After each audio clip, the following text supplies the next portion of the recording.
saw images. It's so intense, and then that's all I remember. So here's the sitch. A little while back, we put out an over half-hour-long documentary on the pre-production of Superman the Animated Series, in which we detail the grueling process behind creating a brand new, iconic look for Superman that had never been done before. It's one of the best videos I've ever made. Please go watch it after this. It took Bruce Timm and company months of trial and error before they eventually landed on an immediately recognizable, powerful image to represent Superman, not the least of which included every single minuscule line on the paper that made up the guy's face. They finally did it.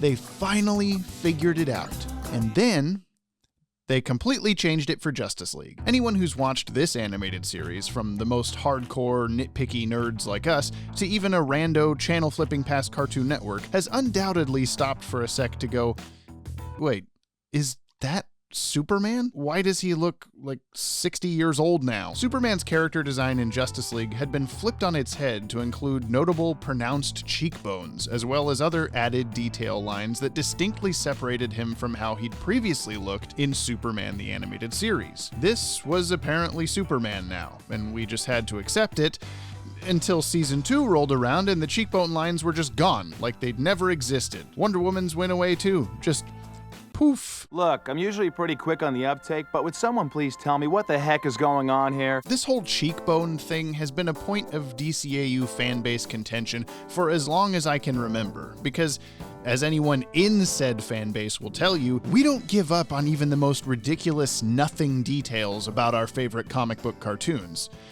It's Looking for Alaska? No, that's the wrong John Green book. It's Turtles All the Way Down. That does not sound right either. The Fault in Our Stars. That's it. The Fault in Our Stars. So today we're going to walk through the whole dang cheekbone story. How they came to be, why they were removed, whether their removal was the right choice, and even if there could possibly be an in-universe canonical reason for their appearance and disappearance. Yep, we're talking about this. Even if when I tweeted a year or so ago about doing this video, DCAU producer James Tucker responded with this reaction gif, I told him he wouldn't believe how many of you in the audience have asked us to talk about this over the years, to which he responded, I believe it. What does that say about you, dear viewer? What does that say about you? Okay, enjoy. Showtime, everybody! Engagement. They can talk all they like. That means everything. Don't forget that. You heard it, folks! A force dedicated to the good of all mankind. A force known to all as Superman. I have to admit, the moment Superman first floated on screen in the Justice League series premiere, it was jarring. He had a different voice, he had a different look. I mean, he looked much older than I was expecting. That was my takeaway even as a 10-year-old. I was confused and alarmed, but I mean, it didn't really bother me that much. I still loved these characters, so really nothing was going to keep me from watching and videotaping every single episode of this show. Justice League even aired after my bedtime, and my mom would occasionally catch me watching it when I was supposed to be sleeping. That's how dedicated I was. Okay, got it? But this old man Superman was making waves on the online spaces discussing the show as it aired back in the day. And it didn't help that Superman was now being immediately taken down by enemy after enemy countless times with just a single laser blast or sucker punch. His new voice actor, George Newbern, even seemed to be kind of playing him more stoic and fatherly than his predecessor, Tim Daly, ever had. Ironic considering Newbern is 9 years Daly's junior. All of this added up to Superman was like a grandpa now for some reason. But why? I want to take a closer look at what happened. According to James Tucker, who produced, directed, and designed characters for the majority of the DC animated universe, the original goal of the art department working on Justice League was to redesign Superman ever so slightly from his S-TAS look to reflect a more Curt Swan-style approach to the visuals. Curt Swan had been the lead artist on Action Comics for nearly 30 years throughout the 40s through 70s, defining the look of Superman for a generation, or multiple, as having emphasized cheekbones, eyelid details, and an overall more pronounced facial structure than at the hands of Superman artists that had come before him.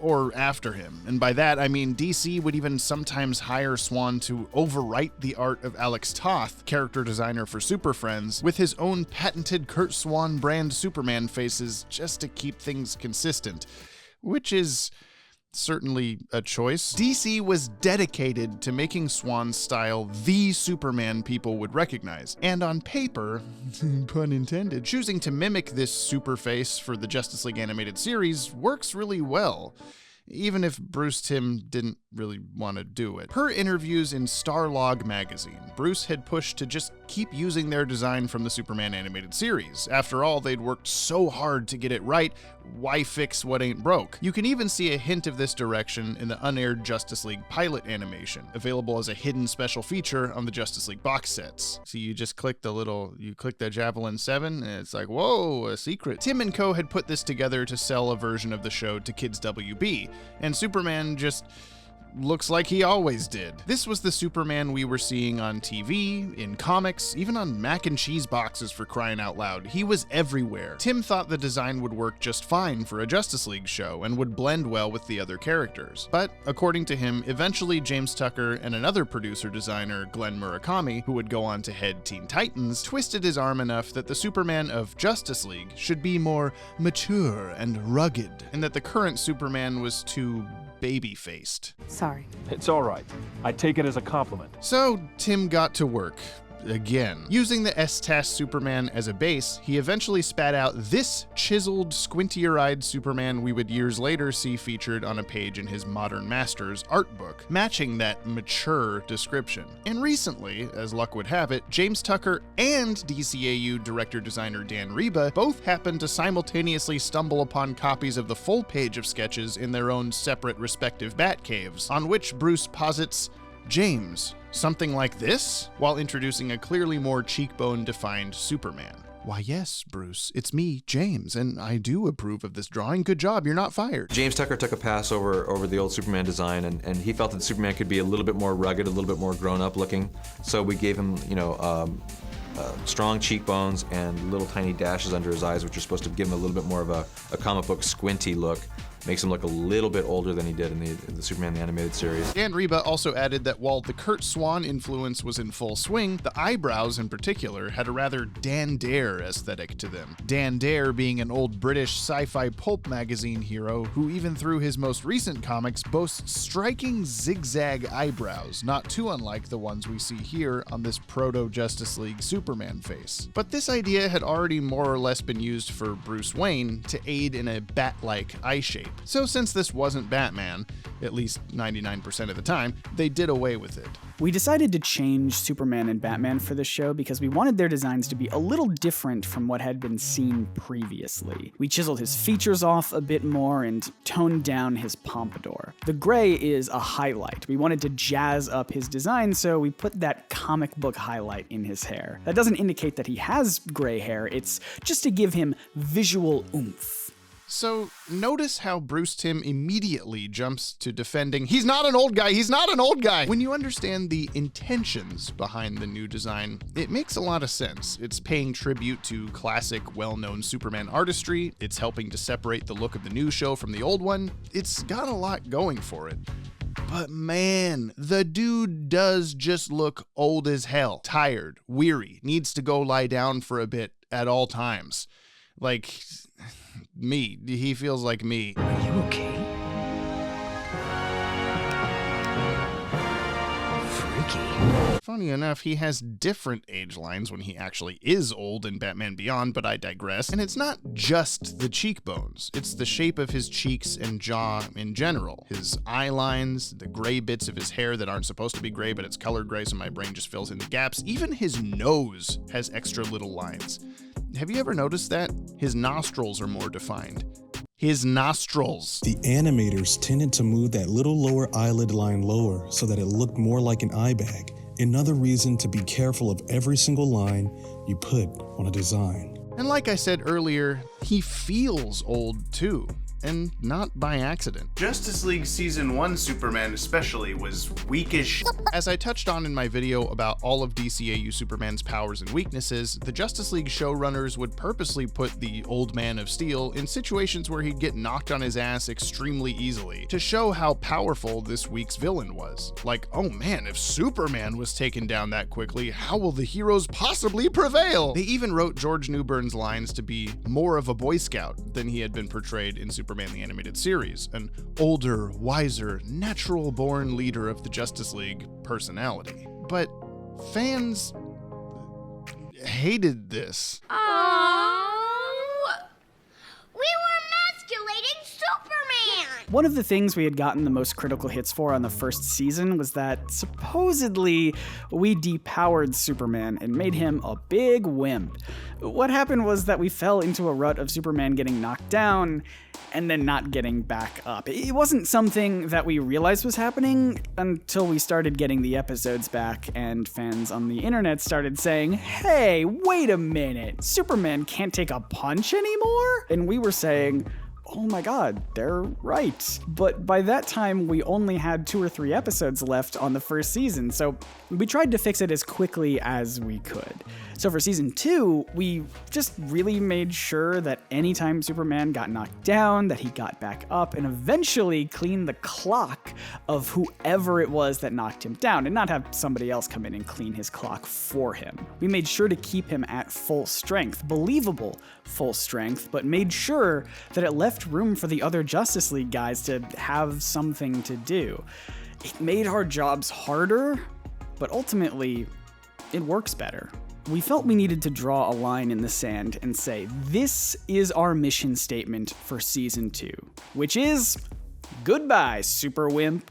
And not at all coincidentally, in season 2, the cheekbones disappeared. Obviously, they didn't want to leave evidence behind. Superman even got a revamped model sheet, again, to reflect this. The writers began approaching Superman with a much more sharp-edged sword. I don't know about the rest of you, but I'm ready to kick some serious... You're gonna have to wait on that. He wouldn't be the first to stub his super toe in a fight anymore, and he even got moments like this Bruce Timm embellished dialogue. This time, I won't stop until you're just a greasy smear on my fist. Gross. But as a now 12-year-old, it was almost even more jarring to me when Superman sauntered into frame for the first time in season 2 looking like he'd just gone through some kind of harrowing time travel adventure that had de-aged him a decade. I was so used to Cheekbone Man by this point that I remember actually almost assuming for a moment that this episode took place before season 1 somehow, even though the Justice League was a team and the Watchtower existed and Oh god, was this the start of my obsession with visual continuity? You got me into this, now you get me out! And speaking of obsessing, I do want to point out that despite being a concurrent tie-in comic book to the animated series, Justice League Adventures didn't update to the non-cheekbone Superman design until over a full year after the cartoon did. Season 2 debuted with Twilight in July 2003, but Superman stayed An old guy. all the way until JL Adventures number 33 in September 2004. Now, it's well documented that the tie-in comic creators didn't get info from the show creators pretty much ever. They just had to go off what they saw on TV, just like the rest of us building our crude, antiquated HTML encyclopedia websites on the show. The rest of you were doing that too, right? So potentially, the production schedule of the comic just took that long to catch up after Superman's look changed on the show. But even though Superman kept this new anti-cheekbone design through the rest of Justice League and throughout Justice League Unlimited, the cheekbones actually returned for the latter half of the JLU comic run. And not even every issue. I don't understand. Who was in charge of this? Someone up top had to be like, okay, the show's off the air. Go back to using the cheekbones for no reason. Nobody will care. Except I care, Chief. I care! Whatever the case with the comic book chaos, as far as on the screen goes, in hindsight, taking the cheekbones and other accidentally wound up being age lines off Superman's face was probably the right move, as the fan complaints died down and this design persevered throughout the remainder of the DCAU, even returning a couple years ago for Justice League vs. the Fatal Five. You alright, son? So in my STAS pre-production video, when I said this was the Superman of the DC animated universe, I guess emphasis on was, because this dude kind of became more iconic, to me at least, as the look of the character. Not the Hercules looking 30-year-old, not the suddenly ancient grandpa Superman, this guy. The perfect blend of both worlds.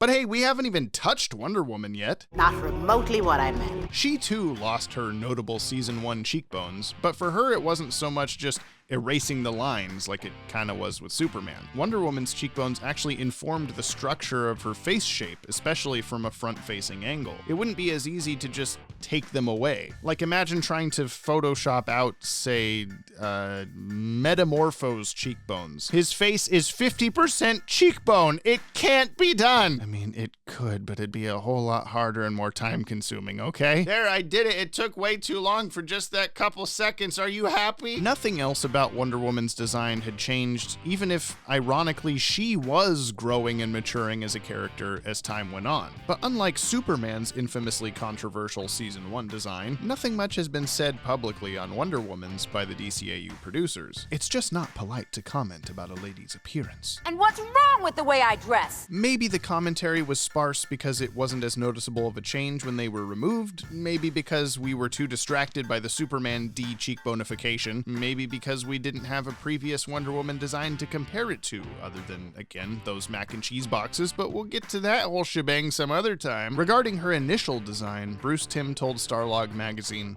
"There was no special trick to designing Wonder Woman. Over the years, I've gotten pretty good at designing female characters. She's pretty straightforward. There wasn't any previous comics version that I used as a template, but I tried to simplify some of the details on her costume for animation purposes. She's your typical Bruce Timm gal, a little taller and broader in the shoulders, but what you would expect." Most of the female characters we've designed for the various animated shows have been very petite, but Wonder Woman is a very strong and powerful character, so we needed to kind of beef her up a little bit, but not go into that bodybuilder mode, which they sometimes do in the comics. We tried to infuse her with a little bit more power just in the visual than some of the other characters. She's taller, she has longer legs, smaller head. We tried to keep her feminine, but very, very strong. Reading between the lines, it's easy enough to draw the conclusion that Wonder Woman's cheekbones were maybe a result of that attempt to help differentiate her from, well, the typical Bruce Timm gals. Even if I've always thought they were a reference to Linda Carter, but maybe not officially. Even though Diana's cheekbones were even called out in narrative. Why would anyone want to cover up her natural beauty? Easy for you to say, Miss Cheekbones. They, too, eventually kicked the bucket. The reason? Small little details like eye wrinkles and cheekbones, in Wonder Woman's case, just don't animate well going through as many hands as TV animation does, so we adjusted the designs in Season 2. Every line in a character design equates to time, money, and the possibility of the quality dropping during the process. Simpler is usually best, but doesn't always guarantee consistency. All depends on factors that we can't always control, like changing personnel, money, etc. Not only did it have to do with helping the overseas animation studios stay on model, but also Diana's cheekbones in Season 1 just made her look too severe. Extraneous detail that wasn't needed, so ditched in Season 2 going full. Ha! I lured you into giving me more quotes to use in this video, James Tucker. You give me that Pajama Kid meme reaction and I turn around and make you help me spell all this out. But seriously, you want to do an interview for the channel? We can talk about Justice League Infinity and Superman and Brave and the Bold and all sorts of stuff. Send us an email. Come on. You know you want to. So, we've solved the Hardy Boys in the case of the disappearing cheekbones, right? Wrong. Well, no, right, but I want to dig a little deeper. These things appeared out of nowhere and disappeared just as quietly. Could there be a canonical reason for all this? Something actually within the universe of these cartoons that explains it all? Yes, I'm going to theorize for a second about lines on a cartoon character's face because you're going to ask me about it if I don't. This is your fault. All of it. Going back to the James Tucker well, it seems he at least had a reason in his head. I always justified it later by saying Superman was still feeling the aftermath of Legacy, where Darkseid brainwashed him into conquering Earth, and the stress of having to prove himself to the world all over again wore him down until the Justice League formed. This is a theory I've actually heard from many fans as well, and while I don't necessarily personally subscribe to it, unlike you who should subscribe to the Watchtower Database YouTube channel, it is an interesting idea. The world lost its trust in Superman at the end of his animated series, after he showed up in dank-ass Kirby armor and said, "Hey, I'm the bad guy now, you're all gonna die, LOL." Even after he got his shit together and saved the day, the majority of people no longer accepted him. To have to start from scratch and build up his super image all over again for the entire planet, that'd carve cheek indents into anybody's face, no matter how chiseled and handsome and necklace they are. Yeah, his neck disappears for a few frames here. Now you'll never not notice that. You're welcome. But here's the thing with all that. We've been doing research into the fictional timeline of the DC Animated Universe for a while now. It's been a long time. And while we haven't done a timeline video on Superman the Animated Series yet, the long story short of the matter is that there's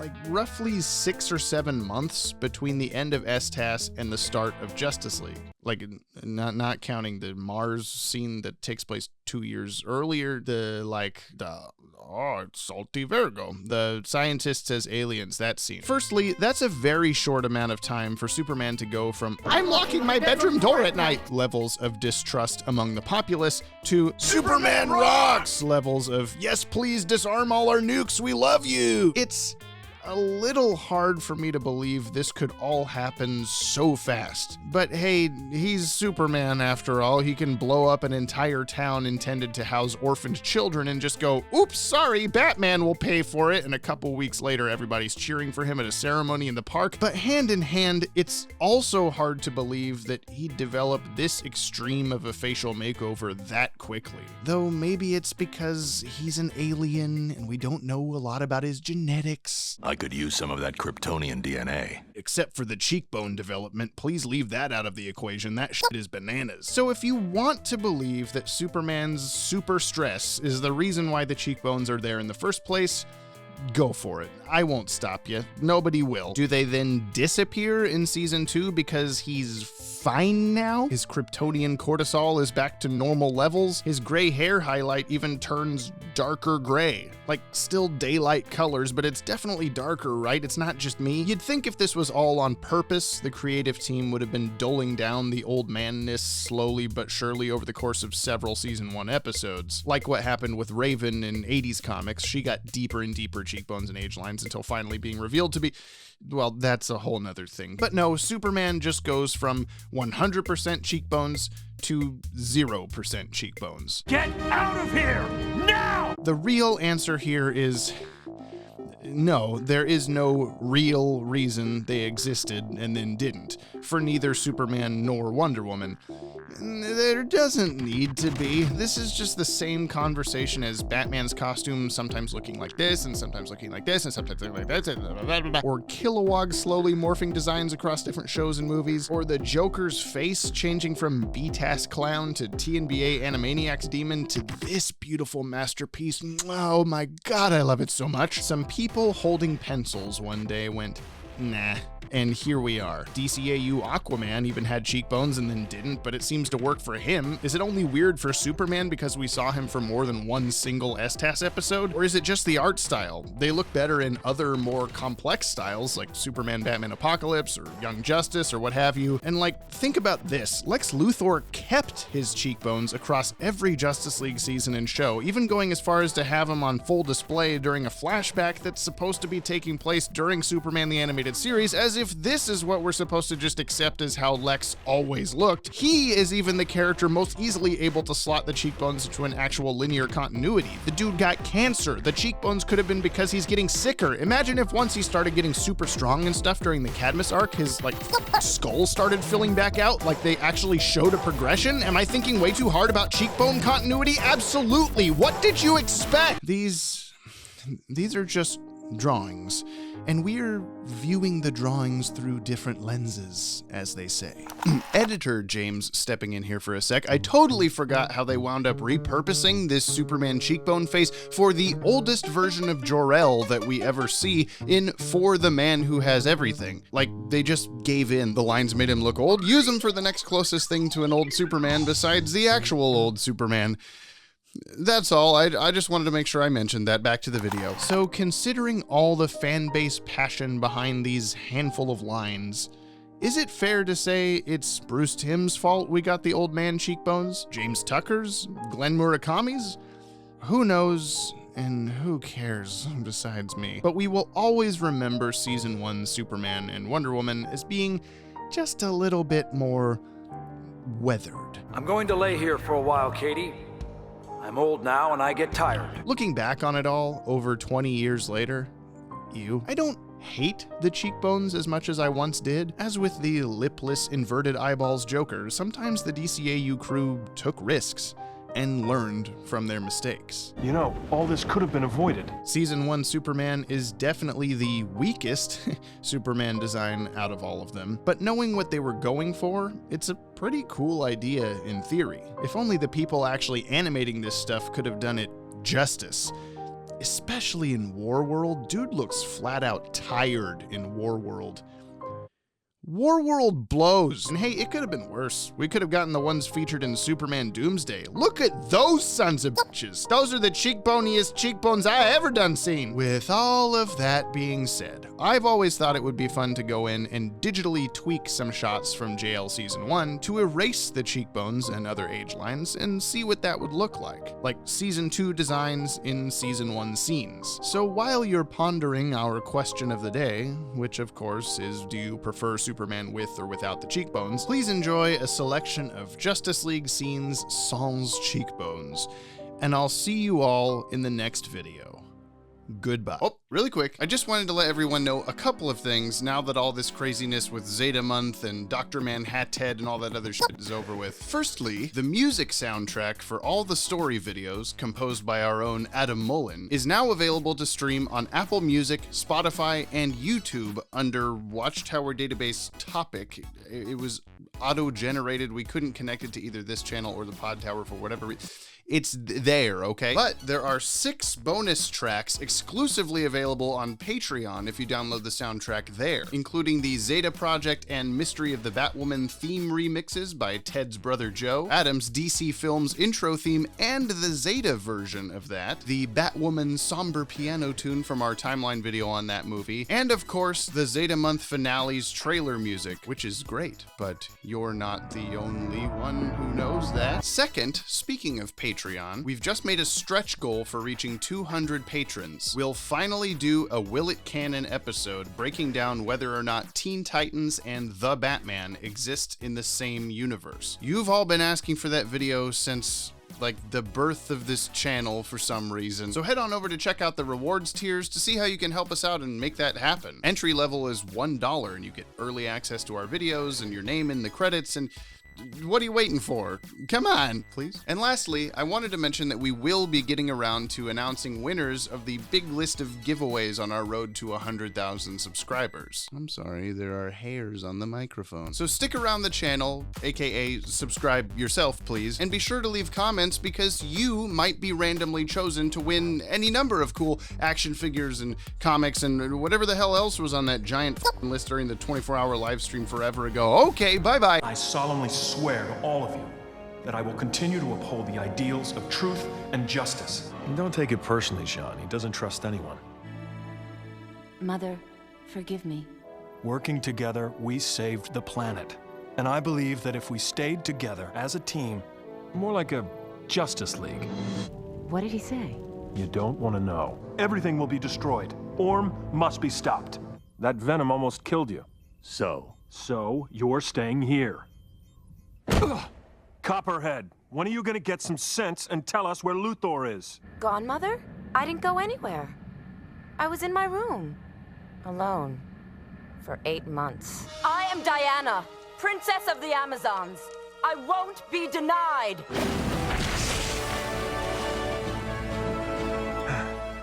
This place is starting to get on my nerves. Why would anyone want to cover up her natural beauty? Easy for you to say. What about the autumn sunset? Listen, if we wanted to hurt you, we would have. I feel like I live in a world made of cardboard, always taking constant care not to break something, to break someone. What we have here is a rare opportunity for me to cut loose and show you just how powerful I really am. And I was astounded that this adult man took it so seriously and had thought so deeply about it. And I thought, my God, the fans of, comic characters are really serious about it.